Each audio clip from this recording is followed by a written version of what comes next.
Hoje, no nosso culto online de sábado, nós estamos pelo Facebook e pelo Instagram.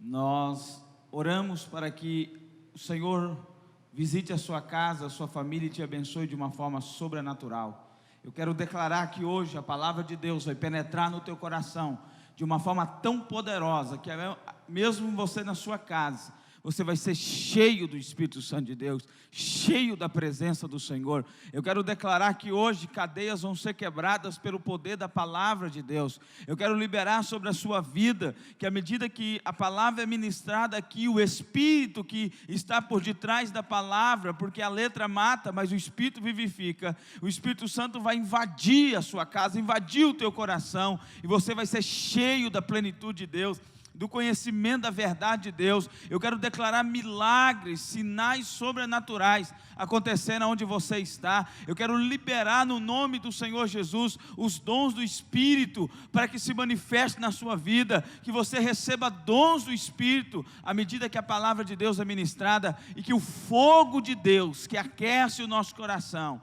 que é capaz de produzir em nós fome e sede pela palavra de Deus, esse fogo venha sobre ti nesse momento, no poder e na autoridade do nome de Jesus. A minha oração é que o Pai te dê olhos para ver e ouvidos para ouvir. Eu oro no nome de Jesus para que o Pai fale nessa noite. Toda a resistência do diabo, desde a internet aos bloqueios mentais, seja quebrado, e que a palavra de Deus alcance o seu coração, e que a palavra de Deus produza frutos. Vai cair em terra boa hoje, eu declaro em nome de Jesus, e os frutos serão 100 por 1. Em nome do Senhor Jesus Cristo. Pai, fala conosco. Nós te pedimos hoje que o Espírito do Senhor, que o Espírito de Deus mova, nos ensinando a sua palavra, nos ensinando sobre a palavra, para que possamos sair daqui abençoados, edificados, em nome do Senhor Jesus. Amém, amém e amém. Aleluia. Abre a sua Bíblia em Josué capítulo 5, versículo 1.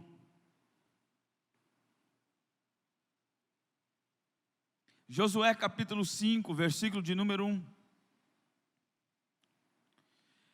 Josué capítulo 5, versículo de número 1 diz assim: E sucedeu que, ouvindo todos os reis amorreus, que habitavam desde o Jordão ao ocidente, todos os reis dos cananeus que estavam em pé do mar, que o Senhor tinha secado as águas do Jordão, e diante dos filhos de Israel, até que passassem, desmaiou-lhes o coração, e não houve mais alento, não houve mais força, mais coragem neles, por causa dos filhos de Israel. Presta atenção. Moisés conduziu o povo até perto do Jordão. Ele não pode passar, porque ele vai desobedecer o Senhor quando Deus manda ele tocar falar a rocha. E ele vai bater na rocha, aquela rocha aponta para Jesus. E Moisés não poderia ferir Jesus a segunda vez, porque Jesus já morreu na cruz a primeira vez. Então ele tem que falar. Isso mostra dois ministérios. Existe o ministério que bate na rocha, existe o ministério que fala a rocha.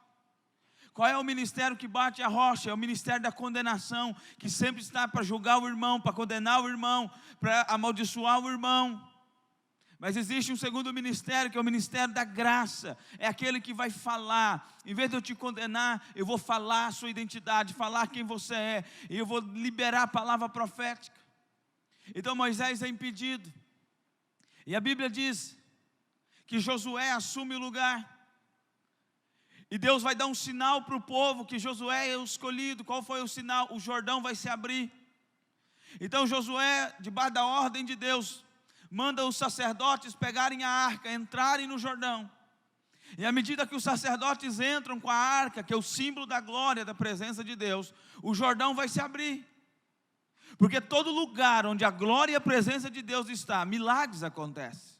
Se a glória e a presença de Deus está na sua casa, a sua casa se tornou um recipiente, se tornou um lugar onde milagres vão acontecer. Eu quero profetizar, porque você é a arca da aliança, você carrega a glória de Deus, que a sua casa, a sua família, os teus sonhos, os teus projetos vão receber milagres da parte de Deus. Então os sacerdotes entraram no Jordão, o Jordão se abriu como o Mar Vermelho. E a Bíblia diz que o povo passou a seco. E por último os sacerdotes, porque os sacerdotes, os líderes da casa de Deus, são aqueles que primeiro pisam nas águas e são os últimos a saírem das águas. Nós estamos aqui hoje com a equipe de irmãos, o pessoal do louvor, o pessoal da mídia. Eles estão aqui desde as 2h, alguns foram para casa, voltaram. Então, irmão, para que esse culto esteja acontecendo é porque pessoas decidiram pisar nas águas.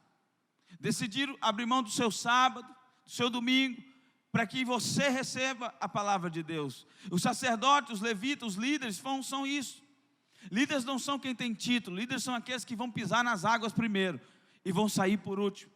E a Bíblia diz que quando o povo atravessou, os inimigos de Israel ficaram sabendo dos feitos de Israel e ficaram apavorados, ficaram com medo. Não tinha homem para lutar, não tinha coragem para lutar.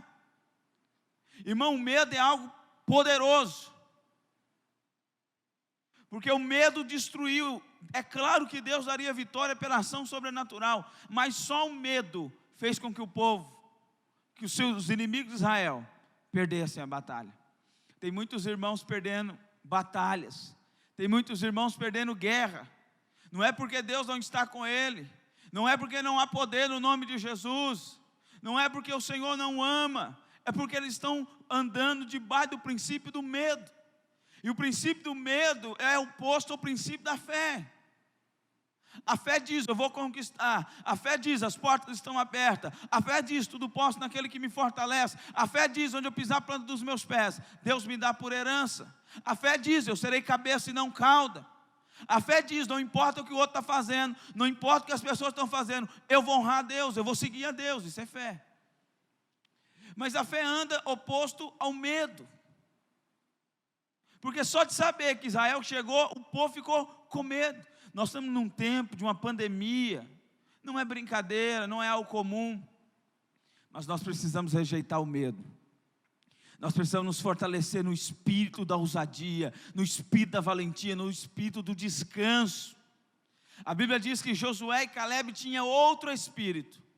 Não como o espírito dos demais, mas um outro espírito, um espírito que crê, que tem convicção que as promessas de Deus vão se cumprir na sua vida, que as promessas de Deus vão acontecer na sua casa. Nós precisamos ser esse povo que tem esse espírito, o espírito que rejeita o medo, que rejeita a passividade, que rejeita todo sentimento que tenta nos paralisar. Nós estamos hoje vivendo um tempo atípico, um tempo de isolamento, um tempo de ficarmos em casa, mas nós não seremos abatidos pelo medo. Eu vou colocar minha cabeça no travesseiro, eu vou dormir em paz, eu vou levantar em paz, como está escrito em Salmos, em paz me deito e em paz me levanto, porque Deus está guardando a minha vida, Deus está guardando os meus projetos. Enquanto eu estou dormindo, Deus está trabalhando em meu favor.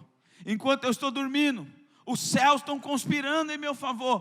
Pastor, eu tenho conta para pagar, pastor, eu tenho casamento para resolver, pastor, eu tenho um filho para criar. Irmão, para com esse seu mau humor. Ficar mal-humorado não muda nada. Eu sei que é chato ficar dentro de casa, eu sei que é chato não fazer nada muitas das vezes, eu sei que é chato ficar limitado.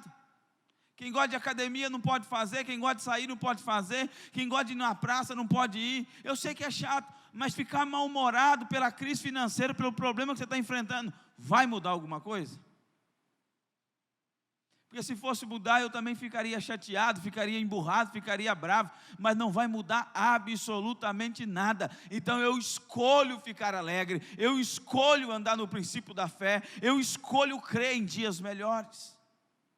Jesus disse: se os teus olhos forem bons, todo o teu corpo é bom. Se os teus olhos forem mal, trevas existe. A maneira com que você enxerga a vida vai determinar. Se você só é uma pessoa pessimista, medrosa, amedrontada, é isso que você vai viver, debaixo de medo, debaixo de pressão, de estresse, de doenças assintomáticas. Mas se você tem os olhos bons, e mesmo diante do caos, consegue enxergar a vida, você vai experimentar de grandes coisas. Deus olhou para a terra em Gênesis capítulo 1, Ele viu que a terra estava vazia, em trevas, e Ele viu que estava sem forma, e Deus olhou para o meio do caos, e Deus liberou uma palavra: haja luz, e houve luz. Eu quero declarar na sua vida, no meio do caos da sua vida, haja luz, haja direção, haja resposta, haja porta aberta, haja milagre, porque você vai receber um outro Espírito, o Espírito de Cristo, o Espírito que avança e que não retrocede. Eu quero declarar no nome de Jesus, que a fé e o amor de Deus está lançando todo o medo da sua vida, no nome do Senhor Jesus. Qual espírito você anda? O espírito de fé ou o espírito de medo? Coloca aí. Qual espírito você está andando? No de fé ou no de medo? Deus está te chamando para andar no espírito de fé. Aleluia. Segunda coisa que eu quero falar, versículo 2. Josué capítulo 5, versículo 2. E naquele tempo, disse o Senhor a Josué: fazes faca de perdeneira, de pedras, e passa de novo a circuncidar os filhos de Israel. Então Josué fez para si facas de perdeneiras, e circuncidou os filhos de Israel em Gibeate Aralote. E foi esta a razão porque Josué circuncidou todo o povo que tinha saído do Egito. Os homens, todos os homens de guerra, já eram mortos no deserto pelo caminho, porque todo o povo que saíra estava circuncidado, mas a nenhum deles que nascera no deserto pelo caminho, depois de terem saído do Egito, havia circuncidado. Presta atenção. Antes da primeira guerra de Josué, antes deles conquistarem Jericó, antes deles conquistarem Ai, antes deles começarem a conquistar as terras dos seus inimigos, Deus diz: Josué, não é para ninguém começar a guerra antes de circuncidar. A circuncisão era o símbolo da aliança de Deus. Hoje é o batismo. Era um símbolo que aquele povo pertencia. Então, quando um judeu era circuncidado, significava que ele estava debaixo de uma aliança que Deus fez com Abraão, em Cristo. E os adultos que saíram do Egito, todos tinham circuncidado, todos estavam debaixo da aliança, mas por causa da desobediência, por causa do medo, por causa da incredulidade, Deus não permitiu que esse povo entrasse na terra prometida. Ei, Deus prometeu a terra para aquele povo, mas eles não entraram. Uma coisa é Deus te prometer, outra coisa é você possuir. E por que eles não possuíram? Porque andaram no espírito da incredulidade e do medo. Todo aquele que anda no espírito da incredulidade e no espírito do medo, não pode possuir a terra prometida. Por isso rejeita medo, rejeita a incredulidade. No lugar da incredulidade, começa a profetizar coisas boas. Então as crianças cresceram, e ninguém havia sido circuncidado, e todo mundo precisava ser circuncidado.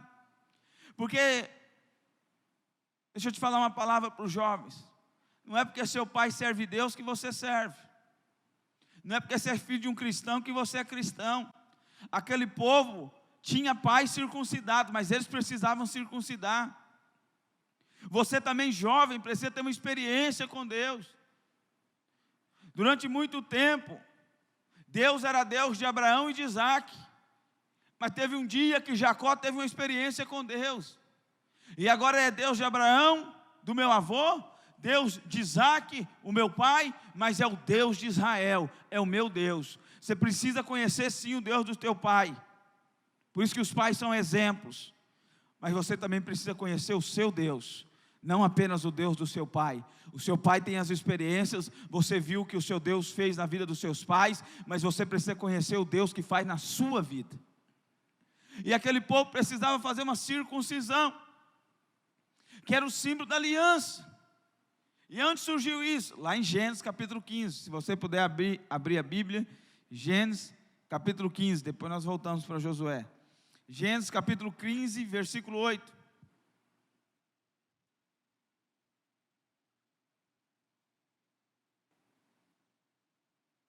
Você está entendendo? Dá um amém, dá um aleluia aí. O modo de nós darmos amém e aleluia aí pela internet é através do coração, da curtida.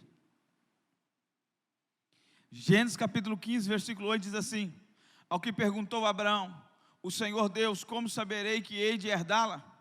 Como saberei que a promessa do Senhor vai se cumprir na minha vida? Versículo 9, respondeu-lhe: toma-lhe uma novilha de 3 anos, uma cabra de 3 anos, um carneiro de 3 anos, uma rola e um pombinho.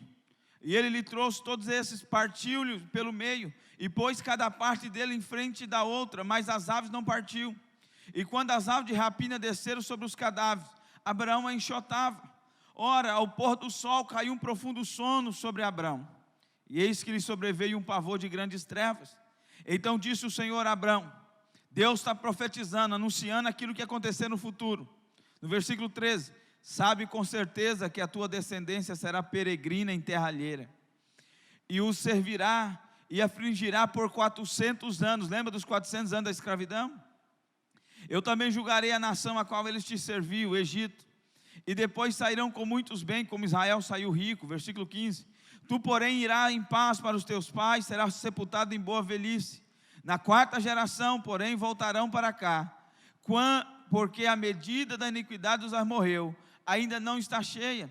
E sucedeu que quando o sol estava posto e escuro, eis que um fogo fumejante, presta atenção, primeiro, eis que um fogo fumejante e uma tocha de fogo passaram por aquelas metades.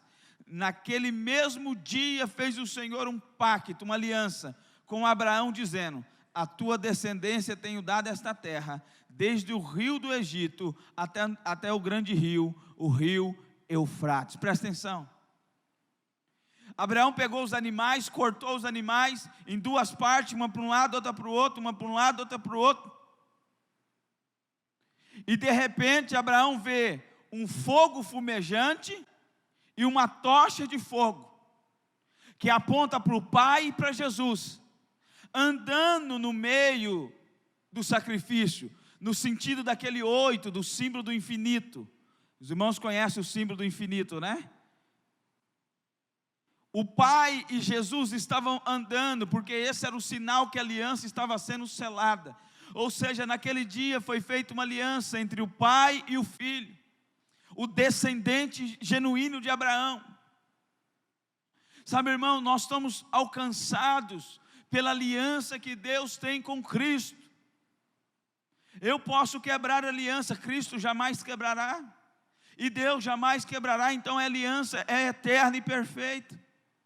Hoje nós somos aceitos como povo de Deus, por cada aliança de Jesus com o Pai, do Pai com Jesus. Hoje nós podemos adentrar nos lugares santíssimos. Hoje nós podemos ter livre acesso. Você não precisa de um pastor, de um padre, de um intercessor para se achegar a Deus. O véu se rasgou pelo novo e vivo caminho que Jesus abriu no seu sangue. E nós podemos adentrar no lugar santíssimo e receber, e tocar no trono da graça e receber graça sobre graça. Mas isso só foi possível por cada aliança de Deus Pai e Deus Filho. Hoje eu e você somos alcançados, e nessa aliança nós fomos enxertados. Todos quanto receberam, deu-lhe o poder de serem feitos filhos de Deus, a saber, os que creem em seu nome. Eu e você nos tornamos filhos de Deus. Nós somos enxertados nessa aliança, e essa aliança é inquebrável. O mundo pode estar um caos, o mundo pode estar em trevas, a economia pode estar arruinada, quem sabe o vale de ossos secos tem te assolado, o gigante tem se levantado, quem sabe você tem andado pelo vale da sombra da morte, mas eu tenho uma boa notícia para você: não temas, você tem uma aliança com Deus por meio de Jesus Cristo, e Deus vai ser fiel para cumprir a aliança que Ele tem com você. Ele mesmo prometeu: estou convosco todos os dias, até a consumação do século. Ainda que uma mãe se esqueça do filho do teu ventre, eu, Senhor, jamais me esquecerei de ti. Você pode estar até afastado dos caminhos do Senhor, você pode até estar pensando que Deus não se importa com você, mas isso não é uma verdade, isso é uma mentira. Deus continua se importando com você, Deus continua querendo te abençoar, Deus continua querendo te guardar, Deus continua te esperando como filho pródigo, para que você volte para casa, para que Ele corra ao teu encontro, troque as suas vestes, te dê um anel de autoridade, as sandálias novas, e prepare um boi cevado, prepare uma festa para o seu retorno. Deus não vai quebrar a aliança dele jamais, porque a aliança dele está em Cristo. Por isso hoje, todas as bênçãos da palavra de Deus, Deuteronômio 28, todas as demais bênçãos estão disponíveis para você que é filho de Deus, por intermédio da obra da cruz, por intermédio do Senhor Jesus Cristo. Nós podemos ser abençoados, nós podemos ser edificados por meio do sacrifício de Jesus. É isso que significa aliança. Israel só venceu porque eles estavam debaixo de uma aliança. Deus honraria a aliança, Deus vai honrar a aliança que tem com Cristo na sua vida. Por isso você vai vencer como Israel venceu. Se você continuar lendo o texto, versículo 10, Josué capítulo 5, versículo 10, depois que o povo circuncidou, fez aliança, lembrou da aliança. Nós estamos nesse tempo lembrando da aliança. Deus tem uma aliança com você, Deus tem uma aliança com a igreja. Jesus prometeu buscar a igreja, Jesus prometeu: nenhum mal te sucederá. Jesus prometeu dar ordem aos seus anjos a seu respeito. Mas você precisa definir quem vai crer. A definição de em quem vamos crer não pertence a Deus, pertence a você. A decisão de ser fiel à aliança pertence a Deus, e Ele já decidiu ser fiel à aliança de Cristo. Amém, irmãos? Terceiro, versículo 10, Josué 5:10, está escrito: estando pois os filhos de Israel acampados em Gilgal, celebraram a Páscoa no dia 14 do mês, à tarde, nas campinas de Jericó. Depois de circuncidar, comem de Cristo. Nós já falamos sobre isso, é a ceia. O comer do pão simboliza, é um símbolo, não é que aquele pão virou o corpo de Cristo, não, é um símbolo. Assim como o trigo teve que sair ali da terra, ser moído, passado pelo fogo até se tornar pão, do mesmo jeito o corpo de Jesus foi moído, chicoteado, pregaram Ele numa cruz, cuspiram na sua face, colocaram coroa de espinho. Da mesma maneira nós tomamos o cálice, que é o vinho, o suco de uva. Não é que vira o sangue de Jesus, é um símbolo. Porque assim como o sangue dele foi pisado, derramado, a uva é pisada para virar o vinho, para virar o suco. Ele foi pisado pelo meu pecado, pelo seu pecado, pela ira, pela justiça que caiu sobre ele. Então Israel, antes de vencer as guerras, Israel, antes de conquistar, eles têm que fazer uma aliança com Deus, comendo o cordeiro. Nós precisamos lembrar nesses dias sobre o cordeiro. Nós precisamos fazer a ceia nas nossas casas. Você que é batizado, para lembrar do cordeiro, lembrar que Jesus Cristo morreu, lembrar do sentido da Páscoa verdadeira, não do coelho, da Páscoa verdadeira, que é o sangue nos umbrais e comendo de Cristo, para que nenhum mal te suceda. Todas as vezes que vier o medo, todas as vezes que aparecer a enfermidade, todas as vezes que aparecer a crise, você tem que lembrar: eu comi de Cristo. E quem come de Cristo não fica doente. Quem tem o sangue de Jesus na porta do coração, o anjo da morte não pode entrar. Essa é uma convicção que eu e você nós precisamos ter. Israel vai vencer a primeira cidade sem levantar uma espada. As muralhas vão cair. Vão penetrar as muralhas sem ter que escalar. Porque era Deus guerreando por eles. Porque Deus estava guerreando? Porque eles tinham uma aliança. E porque eles tinham Cristo. Nós temos hoje Cristo e uma aliança com Deus. Da mesma maneira que Deus lutou por Israel, eu quero declarar na sua vida hoje: Deus está lutando por você. Deus está lutando pela sua casa. Deus está lutando pela sua família. Deus está lutando pela sua empresa. Deus está lutando pela sua vida financeira. Deus está lutando pelo teu casamento. Deus está lutando pelos teus sonhos. Não importa qual seja a área, Deus está lutando por você, por causa de Jesus Cristo e da aliança que você tem com Ele, por meio de Jesus Cristo. E a quarta coisa que eu quero falar nessa noite, versículo 11.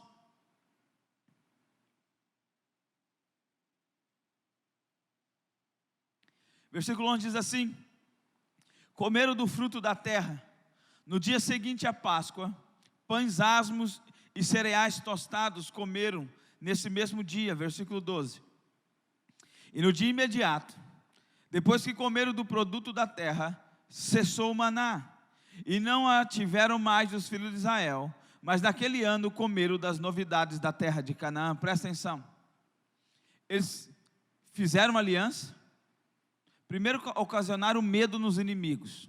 O medo paralisa. Segundo, fizeram uma aliança com Deus.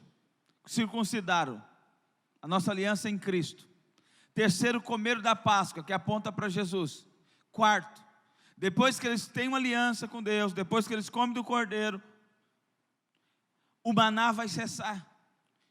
O maná era uma comida que Deus deu no deserto durante 40 anos. Todo ano, toda manhã, o povo de Israel acordava, se levantava, tinha caído o maná do céu. Durante 40 anos eles comeram desse maná.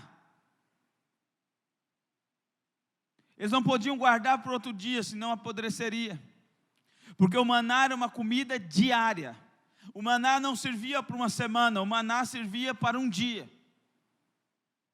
Por isso nós precisamos entender que existem duas comidas. Uma que é o maná, e a outra que a Bíblia chama do pão dos sacerdotes.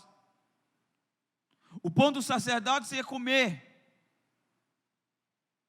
O sacerdote somente poderia comer dentro do lugar santíssimo. O maná me fala da minha devocional. Todo dia eu preciso ter uma devocional de oração, de leitura de Bíblia. Não, pastor, hoje eu leio 20 capítulos da Bíblia e amanhã eu não preciso ler nada. Não serve, o maná só serve por dia. No outro dia é podridão. Quando Israel guardou o maná para acumular no outro dia, estava cheio de vermes, apodreceu. Isso nos mostra que a nossa devocional tem que ser diária. Não adianta um dia só orar 15 horas e ler 2 livros da Bíblia e no outro dia não fazer nada, no outro dia não fazer nada. Maná fala, minha devocional, todo dia você tem que comer maná, amém? E o que é o pão do sacerdote? É quando eles iam no templo e eles comiam lá dentro. Isso aponta para a reunião da igreja. Então, num aspecto, eu tenho que ter minha vida de devocional. Mas a vida devocional não basta. Eu preciso me reunir com a igreja. Eu preciso ser igreja. Eu preciso estar com meus irmãos para comer o pão do sacerdote. Por isso que Pedro diz: vós sois raça eleita, sacerdócio real, nação santa, povo de propriedade exclusiva, adquirida por Deus. Então, por um aspecto, eu tenho que viver a minha vida devocional sozinha, mas por outro aspecto, eu tenho que comer o pão do sacerdote junto com a igreja, junto com os irmãos, na comunhão da igreja. Por isso Paulo diz, não deixais de congregar. Esse irmão que quer se isolar, eu já sei o futuro dele. Vai se esfriar e vai se desviar, porque ninguém pode servir Deus sozinho, só em comunidade. Nós precisamos uns dos outros. Ninguém tem todos os dons, por isso que os dons são repartidos com a igreja. Ninguém tem todos os talentos, é repartido com a igreja, para que nós nos tornamos dependentes um do outro. Esse é um aspecto do maná. O segundo aspecto do maná é que o maná nos fala de provisão diária. Deserto é lugar da misericórdia de Deus, da provisão diária de Deus, mas não é lugar de abundar. O povo de Israel não podia guardar e estocar maná. Eles tinham que comer todos os dias da provisão.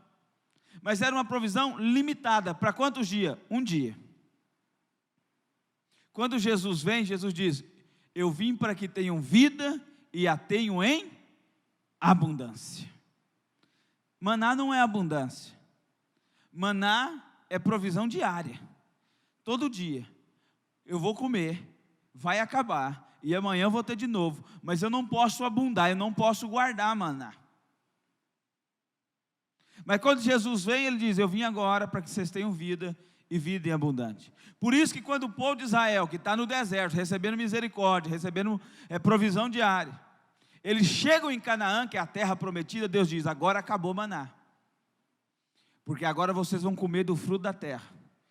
Maná é tempo de deserto, maná é provisão diária, misericórdia diária, mas está na hora de vocês superabundar na graça de Deus, está na hora de vocês avançarem, está na hora de vocês abundarem, está na hora dos seus celeiros serem transbordados de toda a provisão, está na hora de vocês terem para você, para a sua família, e para ajudar a igreja, para ajudar o irmão, para ajudar o necessitado, para ajudar as pessoas que estão à sua volta. E para que isso aconteça, não pode ser pelo maná, tem que ser pelos frutos da terra. Esse é o segundo aspecto do maná. Ei, quando algo cessa na sua vida, não se preocupe. Quando algo aparentemente fecha, não se preocupa. É só Deus querendo abrir uma porta maior. É só Deus querendo te dar uma oportunidade maior. Porque aquela porta era como maná, dava só para sobreviver. Mas Deus quer que você abunde. E para que você abunde, Deus teve que fechar a porta do maná. Teve que fechar essa porta na sua vida, para te lançar rumo ao genuíno projeto, que é os frutos da terra. A terceira coisa que eu aprendo com maná é que maná é uma forma de Deus te abençoar. E os frutos da terra é outro. Tem muito irmão esperando o maná cair hoje. E eu tenho uma notícia para você: o maná cessou. O maná do deserto cessou. Agora é para comer, a ordem é: mas naquele ano comeram das novidades da terra de Canaã. A ordem de Deus é: coma da terra. Tem muito irmão esperando um anjo chegar com a sacola cheia de dinheiro e colocar na casa dele. Não vai acontecer. Tem muitas pessoas que dizem assim: pastor, eu não vou na igreja não vou no culto, eu não vou numa cela, eu não vou reunir, porque se Deus quiser Ele faz. Ele está esperando maná, não vai acontecer nada. Porque Deus não está trabalhando com maná agora, está trabalhando com o fruto da terra. E o que é o fruto da terra? É Deus usando você, as habilidades, os meios que estão ao seu redor. Ele vai te prosperar te dando uma empresa, te dando um trabalho, te dando administração, te conectando com pessoas. É assim que é o fruto da terra. Ele vai te curar, sim, Ele quer te curar, mas você tem que tomar atitude. Muitas vezes você não é capaz de vir num culto, não é capaz de sair de sua casa e andar 2 quilômetros. Realmente você quer ser curado? Realmente você quer ser liberto? Participa de culto de libertação, culto de domingo, cela. Não quero não, mas eu quero ser liberto, pastor. Será que quer mesmo? Irmão, quem quer, dá passos de fé. Quem está desesperado é como Bartimeu, aquele cego, onde a multidão está indo, ele está gritando: Jesus, filho de Davi, tem misericórdia de mim. E o povo está lá: não, cala a boca, Bartimeu. Ele começa a gritar mais alto: Jesus, filho de Davi, tem misericórdia de mim. E o povo diz: cala a boca, Bartimeu, você é inconveniente, você é chato, você perturba. Todo dia você está na frente nos apelos, todo dia você está chorando, todo dia você está rolando no chão. E Bartimeu clamando mais alto: Jesus, filho de Davi, tem misericórdia de mim. Jesus para e vai curar aquele homem. Isso é o fruto da terra, é uma ação de fé sua. Muitos querem casar, mas não tem coragem nem de conversar com a pessoa. Não, pastor, Deus vai dar um sonho. Não, pelo menos conversa, se não der, continua orando, mas pelo menos atitude. Muitos querem prosperar, mas não querem nem trabalhar. Muitos querem ser curados, mas não tem coragem de vir num culto, participar de uma campanha, de vir orar em um período do prédio. Será que realmente querem? Muitos querem lutar pelo casamento, mas não estão dispostos a fazer um culto de casais. Aquilo que você está falando não condiz com a sua ação. O fruto da terra é: Deus vai usar os meios que estão na minha mão. Hoje eu não posso ter um culto presencial, mas então Deus vai usar a internet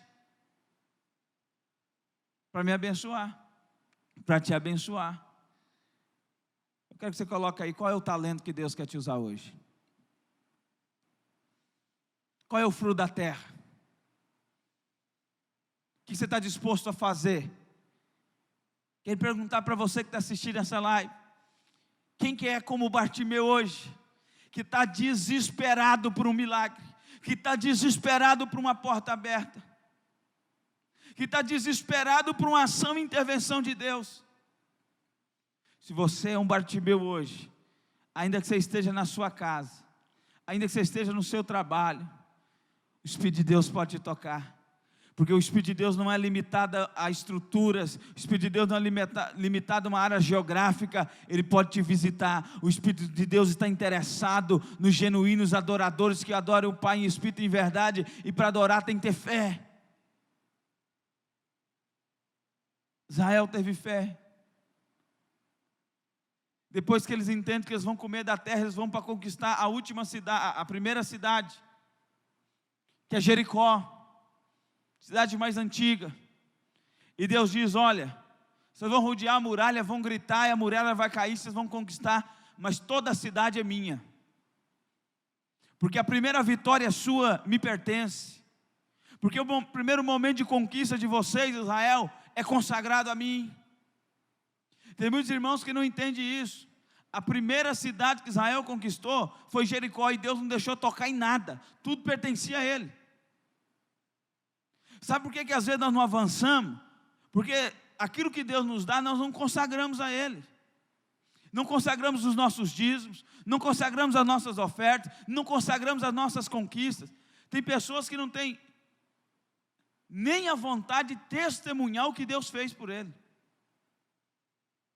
Quem sabe você está ouvindo isso aí, Deus está falando com você. Seja ousado, conta seu testemunho, dá honra a Deus.